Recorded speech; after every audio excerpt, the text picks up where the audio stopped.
काँग्रेसचे पुढारी आणि लोकसभेचे विरोधी पक्ष पुढारी राहुल गांधी हानी 20 मे 2026 दिसा उत्तर प्रदेशातल्या अमेठीच्या गौरीगंज अमेठी यूपी हांगा एका महत्वाच्या कार्यकर्ते संमेलनाक संबोधित केले. 2027 वर्सा जावपी उत्तर प्रदेश विधानसभा वेंचणुकांचो फुडार लागी पावतकच इंडियन नॅशनल काँग्रेसनं पक्षाची संघटनात्मक मांडणी घट्ट करपा खातीर आणि प्रचाराची पाळमुळा बळकट करपा खातीर आखिल्ल्या रणनीतीचो हो एक अत्यंत महत्वाचो वांटो मानतात. और बाकी जो कांग्रेस पार्टी के नेता हैं, भाइयों और बहनों, अमेठी के मेरे प्यारे लोग, भाई बहन, माता, प्रेस के हमारे मित्रों, इनमें थोड़ा सा बदलाव तो आया है प्रेस वालों में. अब ये सोच रहे हैं भैया, अब ये सोच रहे हैं क्या करें, लग रहा है मोदी जी जा रहे हैं तो पटरी बदलनी पड़ेगी. अच्छा, एक ठहर जाइए भैया, शांत हो जाए.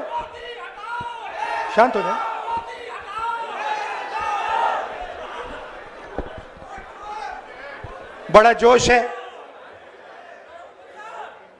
तो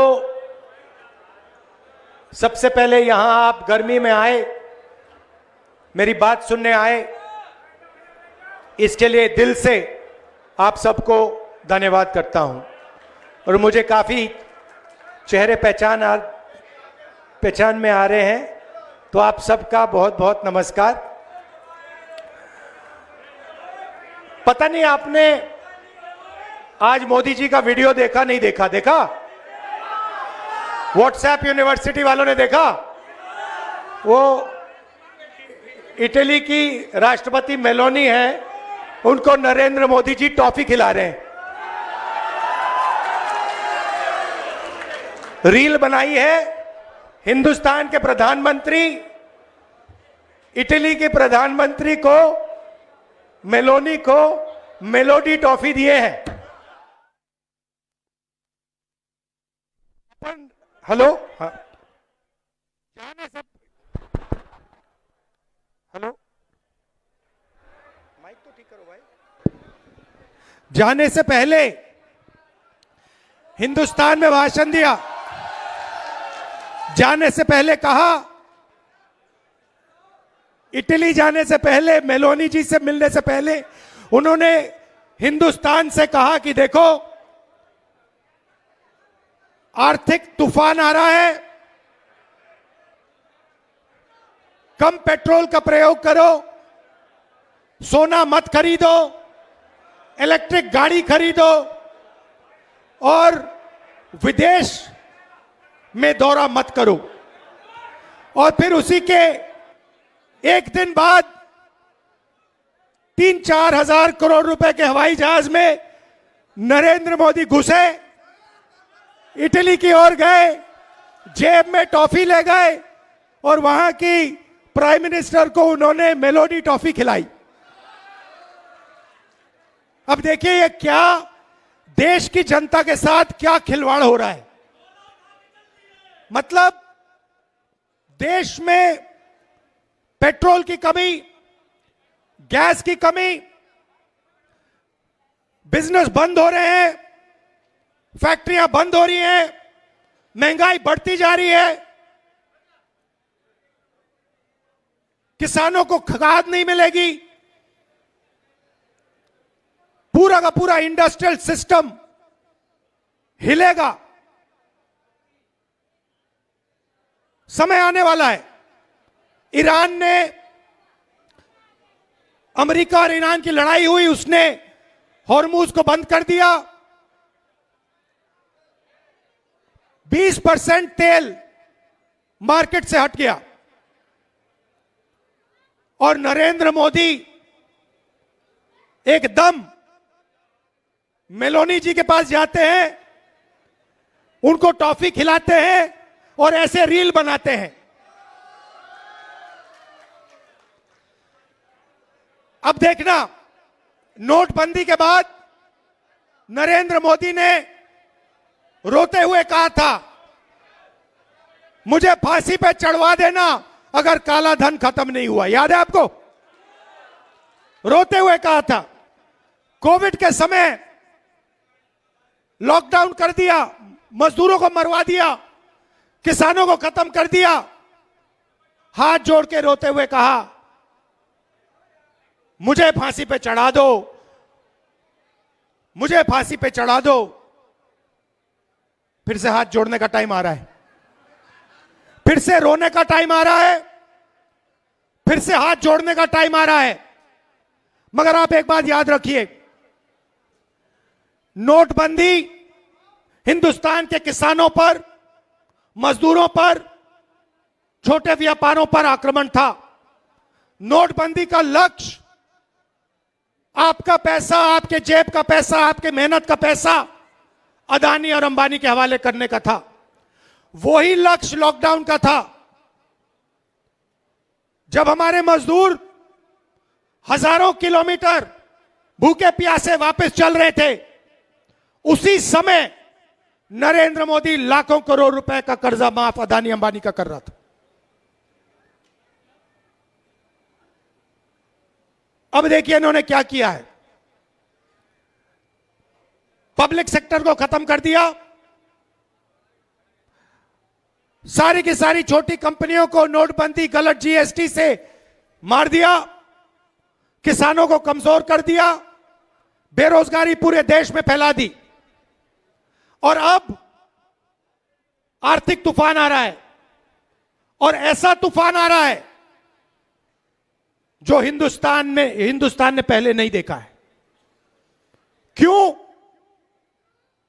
क्योंकि हमारा तेल हॉर्मुज से आता है, हमारा तेल हॉर्मुज से आता है, और हॉर्मुज को बंद कर दिया गया है। और नरेंद्र मोदी चुनाव से पहले कहते हैं तेल की कोई कमी नहीं, गैस की कोई कमी नहीं, पेट्रोल की कोई कमी नहीं, सब कुछ ठीक है। मैं 2 महीने से कह रहा हूं, पार्लियामेंट में कहा, भाषणों में कहा, 2 महीने से कहा कि देखिए आर्थिक तूफान आ रहा है, किसान को, मजदूर को, युवाओं को, माताएं बहनों को जबरदस्त चोट लगने जा रही है। बीजेपी वाले मेरा मजाक उड़ाते हैं। नरेंद्र मोदी ने जो करना था पिछले 3 महीने में, जो आपकी प्रोटेक्शन करनी थी, जो दीवार, आर्थिक दीवार खड़ी करनी थी आपके लिए, वो उन्होंने नहीं की। उल्टा वो जाकर मेलोनी जी के साथ टॉफी खा रहे हैं और वीडियो बना रहे हैं, वीडियो बना रहे हैं जैसे मजाक चल रहा है। वापस आएंगे, आप देखना क्या होता है। वापस आएंगे, आर्थिक तूफान आएगा, गरीब लोगों को चोट लगेगी, किसानों को खाद नहीं मिलेगी, पेट्रोल डीजल के दाम आसमान तक पहुंच जाएंगे, महंगाई बढ़ेगी। उसके बाद नरेंद्र मोदी हाथ जोड़ेंगे, कहेंगे भाइयों और बहनों मुझे फांसी पर चढ़वा दो। रोएंगे, कहेंगे मेरी गलती नहीं है, अगर मेरी गलती है तो मुझे फांसी पे चढ़ा दो, कहेंगे, आप देखना। तो मेरा कहना है कि उनका काम अर्थव्यवस्था की रक्षा करना है, उनका काम देश की रक्षा करने का है, उनका काम अदानी और अंबानी। भैया भैया गर्मी है, डिस्टर्ब मत करो, गर्मी है, डिस्टर्ब मत करो, लोगों का मूड खराब हो जाएगा, वो आपके नारे सुनने नहीं आए हैं। तो उन्होंने क्या किया है पिछले 12 साल में? देश की रक्षा हमारा संविधान करता है, हमारी संस्थाएं करते हैं, हमारे इंस्टीट्यूशंस करते हैं, इलेक्शन कमीशन करता है। मैंने मीडिया के बारे में मजाक उड़ाया, मगर इनकी जिम्मेदारी लोकतंत्र की रक्षा करने की होती है। नरेंद्र मोदी जी ने पिछले 12 साल संविधान पर आक्रमण किया है, हमारी सारी की सारी संस्थाओं को नष्ट किया है, आरएसएस के लोगों को हर यूनिवर्सिटी में वाइस चांसलर बनाया, इलेक्शन कमीशन को पूरा कंट्रोल किया, वोट चोरी का सिस्टम बनाया, जुडिशरी पर दबाव डालकर उनको डराकर उन्होंने अदानी अंबानी की पूरी मदद की। और अब मुश्किल क्या है कि अब अदानी अंबानी देश को नहीं बचा सकते, अब नरेंद्र मोदी देश को नहीं बचा सकते हैं। अब सिर्फ हिंदुस्तान का किसान, हिंदुस्तान का मजदूर, हिंदुस्तान का युवा इस देश को बचा सकता है। और आपके इन्होंने हाथ बांध दिए हैं, आप सबके हाथ बांध दिए हैं। जो आप पहले मेहनत करते थे, फैक्ट्रियों में काम करते थे, पब्लिक सेक्टर में काम करते थे, यह हिंदुस्तान की स्ट्रेंथ थी, इन्होंने इस सब को खत्म कर दिया है। अब भी मैं इनसे कह रहा हूं कि टॉफी बांटना बंद करो और एक्शन लेना शुरू करो। किसानों को खाद नहीं मिलने वाला है, खाद की सप्लाई की तैयारी करो।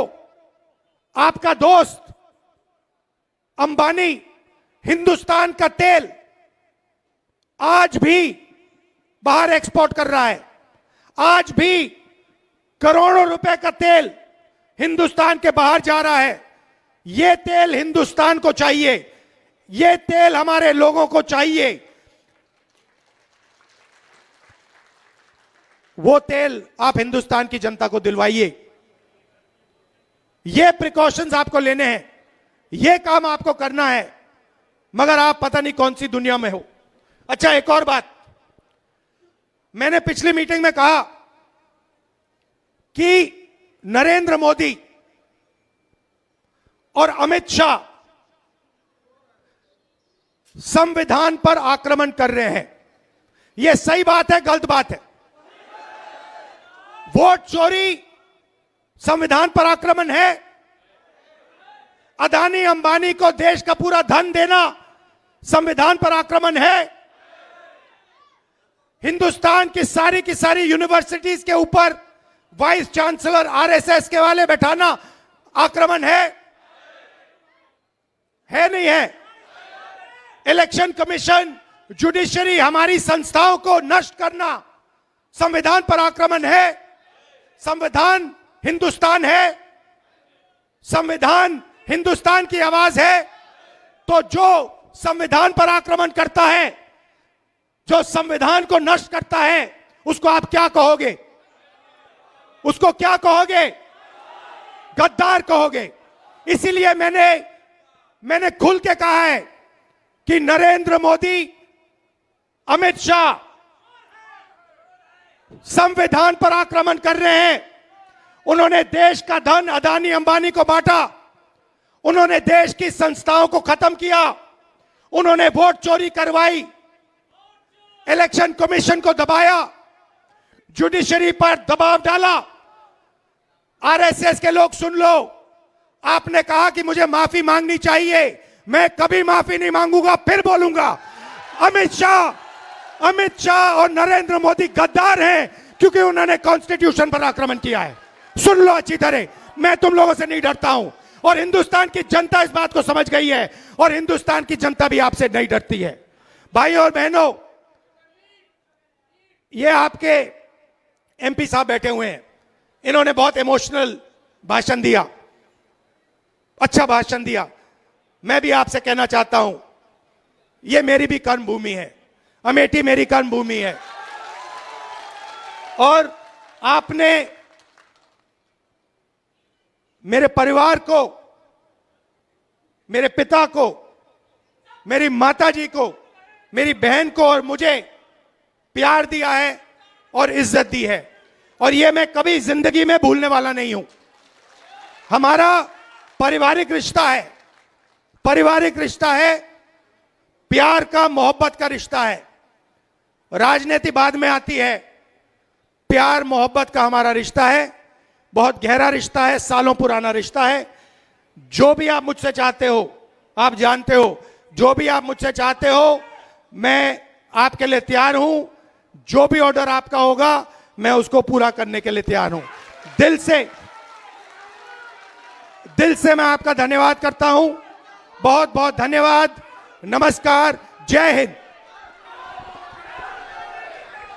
बहुत बहुत धन्यवाद आदरणीय राहुल गांधी जी।